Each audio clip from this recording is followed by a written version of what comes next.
course, last week we had the Bayou Classic up in New Orleans, and guess what? It was a great time of victory for Southern, and we got nobody better than to talk about the Bayou Classic than my homegirl over everything marketing and talking about the Classic than Candice Brock. Good morning, Candice.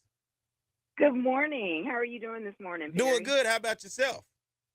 Good. I'm awesome. Good to hear your voice. Listen, a weekend of fun activities, the ball game itself, the Battle of the Bands, the Greek show, and everything else. Now, what we need as we move forward, we need a slight recap of everything. How did it go on the other end of operations for the Bayou Classic? Man, we had another successful year. I mean, things were amazing from start to finish. And I mean, I'm saying amazing even from that Monday with the press conference on through to Thursday with the parade, Friday with the Battle of the Bands, and Saturday with the game. I mean, everything was a huge success. So big shout out to Southern for coming, for Grambling, for really showing out. Everybody who came to the event, we truly appreciate you because we couldn't have done it without you all. Now, I saw the attendance for this year's game hit 63,000. Big attendance Yes. number when you look at that. What was that impact like for the city of New Orleans with 63,000 people showing up for the Bayou Classic? Man, it was a huge impact on the city of New Orleans. Of course, that always helps all of our businesses. That just helps, the city of New Orleans as well as the state of Louisiana as a whole. So, Bayou Classic, it generates so much money for the city and the state as well, which is why I continue to say we got to keep it home. We got to keep it right there. Yeah, you're right about that. Was there any attendance for the Battle of the Bands and the Greek show? I don't have the numbers for that yet, but I know we had another really big show with that. We also had some really large numbers as well for the parade because we really made the parade a really big deal this year. We had about 50 units in total for that, including about like 15 bands who performed. And then we also had partnered this year with a Second Harvest Food Bank. And so we were able to really kind of incorporate ways that the community could give back as well. Let's talk about halftime, right? This was everybody was talking about it. Yes. Boosie with Southern. I got to ask you, though, what happened with Tank? Can I ask you that?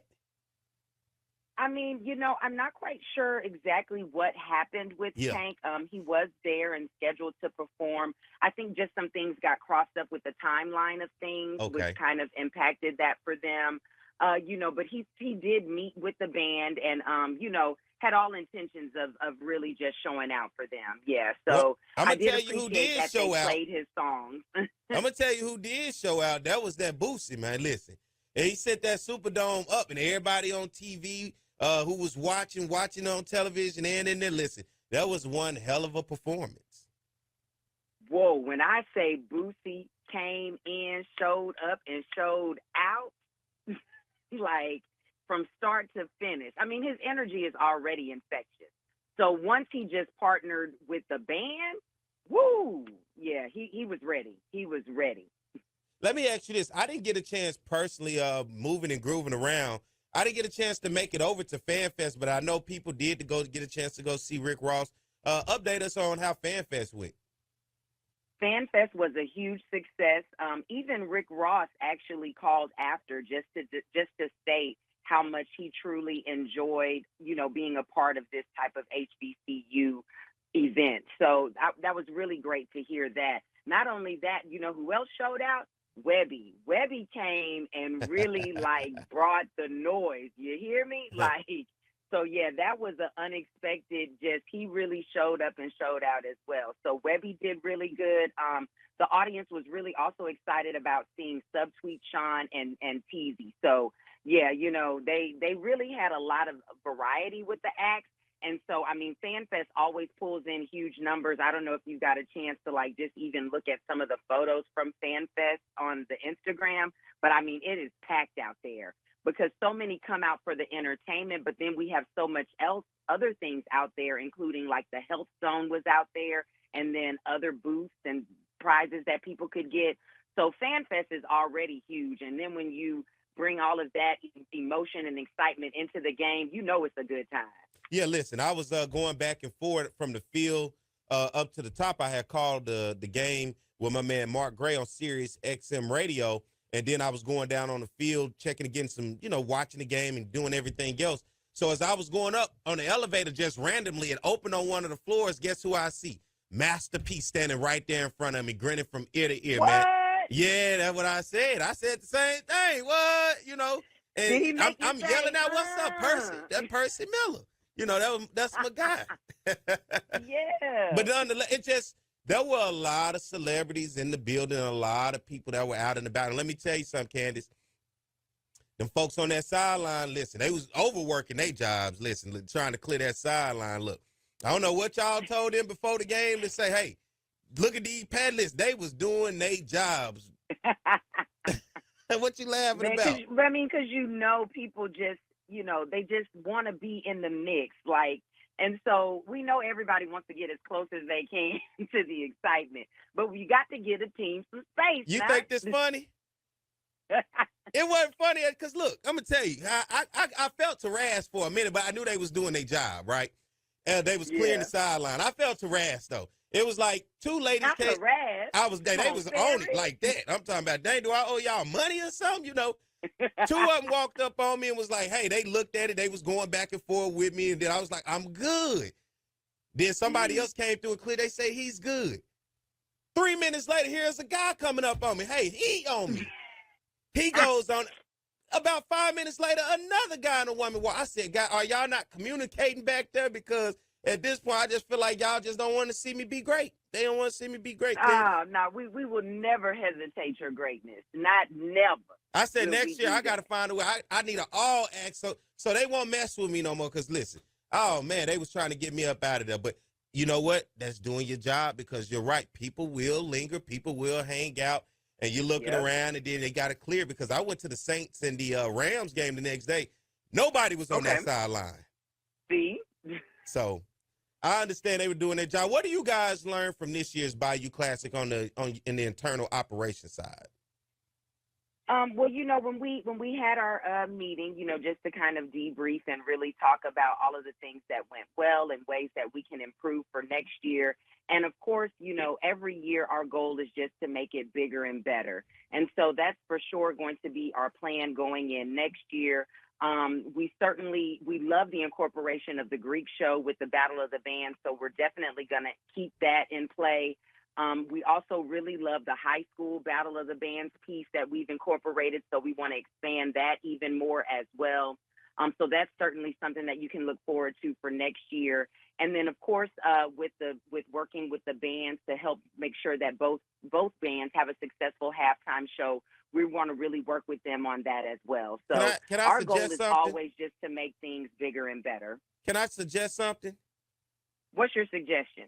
That Grambling don't play 3-4 songs at a time. I mean, can we just get one song per band at the Battle of the Bands? This 2-3 song stuff, man, it's taking the fun out of that. That's my suggestion because Grambling just was really, it was like they was trying to play all these songs, didn't want to march out, then they get back in. I don't know what they were doing. What were they doing? I don't know. It was just giving. Now, Perry, I know you're biased in your. Well, I was just trying to figure it out, here, So, okay. I was just trying to figure it out, but I got you. I would love to be a part of it next year, Candice. If y'all want to get somebody to be a part of it, the eyes and ears around the place. Can I? What you laughing at, Mike? You heard us say, That was like, yeah, right. Is that what that was? I was in agreement. I was making notes that I could let the team know, hey, we got somebody, internally who wants to make sure that things go off without a hitch. You could be our boots on the ground and keep us in the know. Can I be the Bayou Classic ambassador?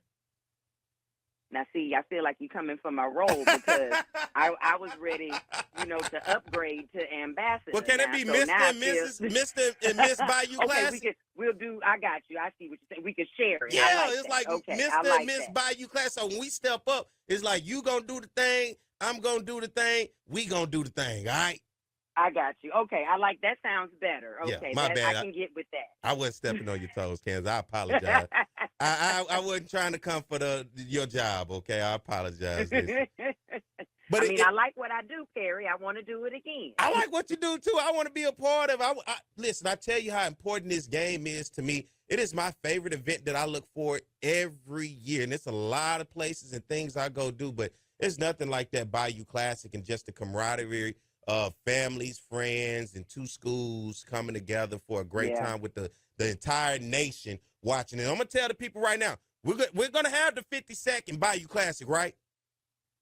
Oh, but of course, you know it's coming back. Well, I'm finna tell the people because go buy your tickets, people. You know it's next year.